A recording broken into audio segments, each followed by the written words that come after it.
বনানীর গল্প চ্যানেলে সবাইকে স্বাগত। আমি বনানী পড়ে শোনাচ্ছি বিভূতিভূষণ মুখোপাধ্যায়ের গল্প সমগ্র। আজকের গল্প ঘটকালি। পাশের বাড়ির লোকেনদার বিয়ে হবার কোনো আশাই ছিল না, কিন্তু শেষ পর্যন্ত হয়ে গেল। বেশ চমৎকার বৌদিদিটি হয়েছে, ফুটফুটে, সর্বদাই হাসি খুশি। সবচেয়ে ভালো লাগছে চিন্ময়ীর সংক্ষেপে চিনুর। অন্তত চিনু তো তাই ভাবে, এবং ভাববার কারণও আছে যথেষ্ট। বাড়ির কেউ চায়নি যে বিয়েটা হয়, লোকেনদাও তো চায়নি। বরাবর বলে এসেছে এখন তার পড়বার বয়স, তারপর রোজগার করতে আরম্ভ করবে, তারপর বুঝে দেখবে তখন যে বিয়ে করা যায় কি না। বিয়ের কথা উঠলেই মুখটা তোলোপানা করে থাকতো। এখন অবশ্য বাড়ির সবার ফুর্তি। লোকেন দাদা মুখটা তোলাহারি করতে করতেও একবার হেসে ফেলেছে। হয়তো হয়েছেও বা একটু একটু ফুর্তি সবার সঙ্গে ওরও, কিন্তু তা বলে চিনুর মতো।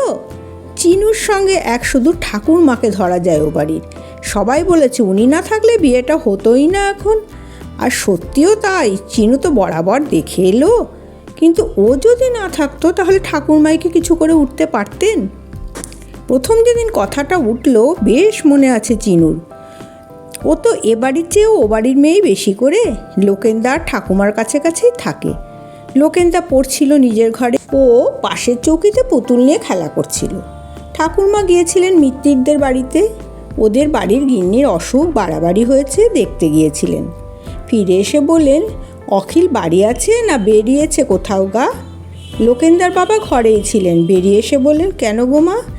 এই তো রয়েছি, বেরোয়নি কোথাও। যোগেন্দার মা আছেন কেমন? যতক্ষণ আছে আছে, বেরমাইনা শেষ হলে তো যেতে পারবে না। আমি একটা কথা বলছিলুম অখিল, বলেছি অনেকবারই, তবে তোরা কেউ কান দিবিনি। তা এবার আর কোনো মতেই শুনবো না আমি, লোকুর বিয়ে দে। লোকেনদা পড়তে পড়তে থেমে গিয়েছিল, বললে, বড়বড় করিস না চিনু, চুপ কর, পড়ায় ক্ষতি হচ্ছে আমার। বড়বড় তেমন করছিলও না চিনু, আস্তে আস্তে পুতুলের সঙ্গে কথা কইছিল, সেটুকু বন্ধ করে দিল। লোকেনদাও মনে মনেই পড়তে লাগলো। তারপর থেকে জানালার ধারেই বসেছিল চিনু। ঠাকুরমার কথা শুনে লোকেনদার বাবা বলেন, বলেছ, আমার উত্তরও দিয়েছি, মনে হয়েছে বুঝেছও আমার কথাটা। আবার কি হলো? ঠাকুরমা বললেন, বুঝেছি এ কথা তোদের কে বললে শুনি? বলছি শুনবি নি, আমার কথার তো আর দাম নেই এ বাড়িতে, মুখ বুজে আছি। কি এমন বিবেচনার কথা বলছো তোমরা যে বুঝতে হবে?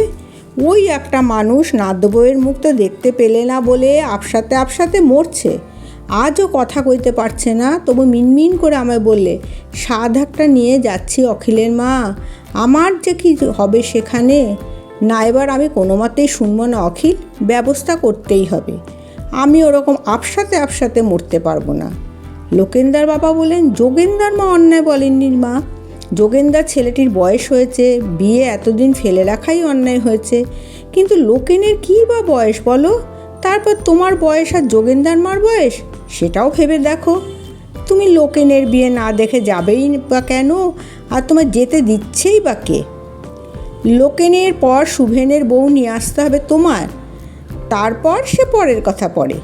লোকেনদার বাবা হেসে হেসে বলছিলেন, ঠাকুরমা উঠোনে দাঁড়িয়ে কথা কইছিলেন, হ্যাঁ এই করি বসে বসে মার্কেন্ডের পেরমাই নিয়ে এসেছি তো, বলে গড়গড় করতে করতে ভেতরে চলে গেলেন। ফুঁস করে একটা নিঃশ্বাসের শব্দ হতে চিনু লোকেনদার দিকে ঘুরে চাইল। জানালার দিকে চেয়েই ছিল লোকেনদা। মুখটা গোমড়া করে আবার বইয়ের দিকে ঘুরিয়ে নিয়ে বলে, সেই এক কথা ঠাকুরমা, শুনে শুনে কান ঝালাপালা হয়ে গেল। অন্যান্যবার ঠাকুরমা এরকম কথাটা তোলেন, লোকেনদার বাবাও এরকম করে উত্তর দেন। ঠাকুরমা গড়গড় করতে থাকেন, তারপর আবার ভুলেও যান। ওর কীর্তন শুনতে যাওয়া আছে গৌরাঙ্গদেবের মন্দিরে, কথকথা শুনতে যাওয়া আছে, গঙ্গা স্নান আছে, পুজো আছে, আরও সব কাজ আছে।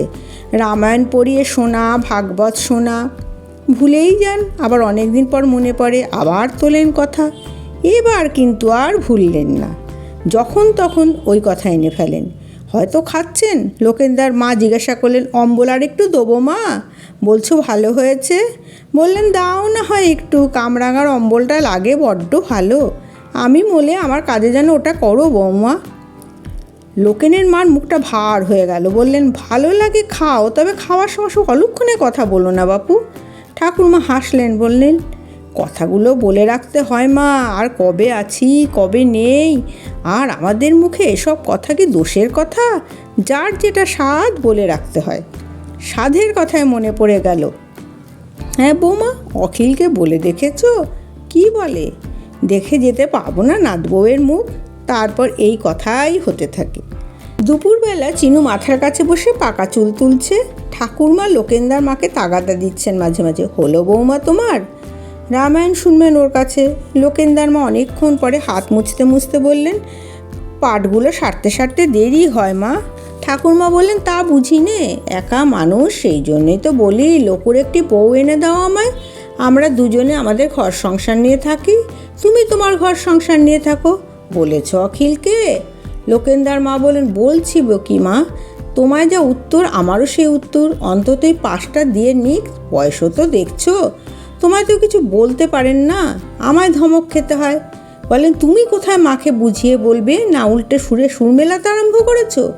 আর সত্যিই তো মা, না হয় অন্তত এই পাশটাও দিয়ে দিই, মাঝখানে একটা বাগড়া পড়ে যাবে তো।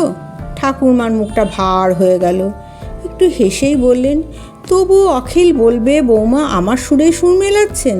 নাও তুমি পড়ো, এ সাতটুকু মিটুক তো, নাত বউ একবার সাত যা মিটেছে তা দেখতেই পাচ্ছি। চিনুর বড় কষ্ট হয়, সে তো ঠাকুরমারই দলে। সে অবশ্য বুড়ো হয়নি, এখন অনেক দিন বাঁচবে, একদিন দেখবেই লোকেন্দার বউ। তবু মনে হয় যদি আজই হয়ে যেত বিয়েটা, একটি বেশ টুকটুকে বৌদি দিয়ে আসতো তো চমৎকার হতো। আর ঠাকুরমার জন্য সত্যিই বড় কষ্ট হয়। অত কাতরে কাতরে বলছেন, কেউ কথা শুনছে না। ইচ্ছে হয় কিছু করে সে, কিন্তু কি যে করবে ভেবে পায় না। অখিল কাকা তার কথা শুনবেন না, কাকিমাও না। লোকেন্দার কাছে কিছু কিছু কথা চলে ওর, চেষ্টাও করেছিল একবার, কিন্তু যা দাবরানিটা খেয়েছিল আর সাহস হয় না। ও অবশ্য একেবারে যে বিয়ের কথাই তুলেছিল তা নয়। কিছু দরকার থাকলে পড়ার সময় যেমন মাথায় হাত বুলে, তেমনি হাত বুলোতে বুলোতে জিজ্ঞাসা করেছিল, তুমি ঠাকুরমাকে তো ভালোবাসো লোকেন্দার, নয়?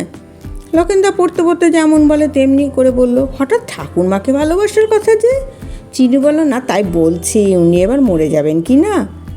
লোকেন্দা বললেন, তোর কাছে জমরা যা খবর পাঠিয়েছে? চিনু বলল, না খবর নয়, বলছিলেন নাত বউয়ের মুখ না দেখতে পেলে বেঁচে কি হবে। লোকেন্দা তখন পড়তে পড়তেই বলছিল। এবার বই থেকে মুখ সরিয়ে নিয়ে চিনুর দিকে চেয়ে বলল, তোর কানে ধরে এই কথাটা বলেছে? পোড়ার মুখে ঘটকালিতে নেমেছ? তা ঠাকুমা কাকে বলছিল ও কথা? চিনু বলল, কাকিমাকে। লোকেন্দা বলল, কাকিমাকে? ওহ, কাকিমা বললেই যেন বিয়ে হয়ে গেল। তা কি বললে কাকিমা শুনি? চিনু বলল, কাকিমা বলল এই পাশটা দিয়ে নিক। লোকেন্দা বলল, ব্যাস হয়ে গেল আর কি, লোকে যেন বিয়ের জন্য মুখিয়ে বসে আছে। পাশের খবর বেরোলো আর টোপর মাথায় দিয়ে বিয়ে করতে চললো। এদিকে বিয়ে যে আমি একেবারে করবই না সে হুঁশ নেই কারুর। আর তুই পোড়ার মুখে খবরদার এসব কথার মধ্যে থাকবি নি, পুঁতে ফেলে দেব। চিনু বলল, থাকি না তো, পাকা চুল তুলি যে, ওরা বলেন। লোকেন্দা বলেন, তোকে বলেন? চিনু বলেন, আমি বসে থাকি, শুনতে পাই, কি করব? লোকেন্দা বলল, কিছু করবি নি, যা শুনি শেষে বলবি, আমি শুনে তার বিহিত করব। তুই কিছু করবি নি, খবরদার। তোর কথামালা কোথায়, নিয়ে আয়।